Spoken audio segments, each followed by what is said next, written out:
মই এটা কথা কৈছোঁ যে আমাৰ গাঁৱত আচলতে ওচৰা ওচৰি মানুহবিলাকে কিয় ইমান হিংসা কৰি মই বুজি নাপাওঁ। ইমান হিংসা, মাটিয়ে ঘৰত লৈ যাব নেকি? যে মাটি জানো ঘৰৰ মানে কি মৰমতে জানো লগতে লৈ যাব? মই এটা তেনেকুৱা ভিডিঅ' আপোনালোকক দেখাই আছোঁ, মোৰ একদম সীমাতে লাগি থকা। এই ৰাস্তাটোৰে মই মাটি আনিম, এইপিনে যাব ট্ৰেক্টৰেৰে মাটি পেলাম, এইখিনিতে যাব মোৰ।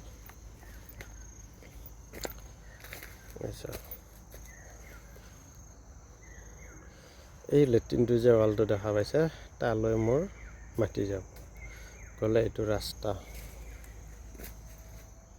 এইপিনে ট্ৰেক্টৰ আহিব, আহি কিনে এইপিনে যাব। এইটো ৰাস্তা সুন্দৰ, এইডাল তামোল কটা গৈছে।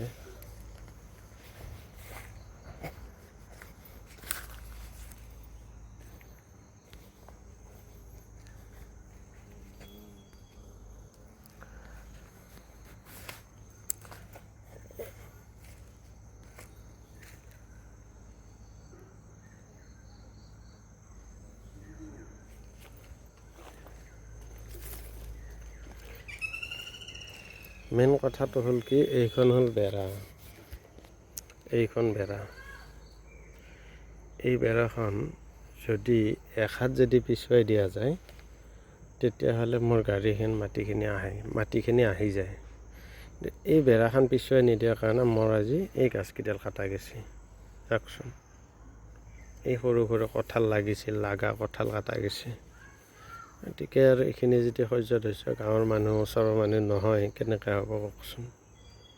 ভিডিঅ'টো আপোনালোকে ভাল কৰিছে নে বেয়া কৰিছে? এইফালে লগত টকা পইচা আছে কাৰণে ৱাল দি লৈছে, কিন্তু এইখন বেৰা, এই কোণাটো যদি মোক অলপমান পিছুৱাই দিয়ে, তেতিয়াহ'লে মই এই গাছকেইডাল লাগা কঁঠালডাল নাকাটিলেও হ'লে হয়। কিন্তু ইমান ঠেক মনৰ অন্তৰখন বেয়া কাৰণে আজি মোৰ গাছকেইডাল কটা গৈছে। যে এনেকুৱা আৰু মোক ভৱিষ্যতে নালাগিব নেকি? সেইটো কথা মানে বিচাৰ কৰিবলগীয়া কথা।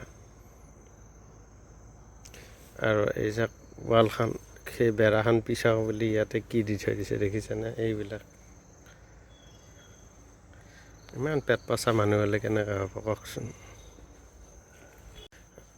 কাক কৈছোঁ বুজি পাইছে, যাক কৈছোঁ সি যদি ভিডিঅ'টো পাই বুজি পাইছে আৰু অনুভৱ কৰিব। এই ভিডিঅ'টো মই জীৱনৰ এনেকুৱা এটা দিন আহিব যি দিনত নেকি মোক ক'ব যে মোক এইখিনি মোক ৰাস্তাটো দি, সেই দিনাখনে মই এই ভিডিঅ'টো দেখাই দিম। সেইকাৰণে মই এই ভিডিঅ'টো আপলোড কৰি থ'লোঁ।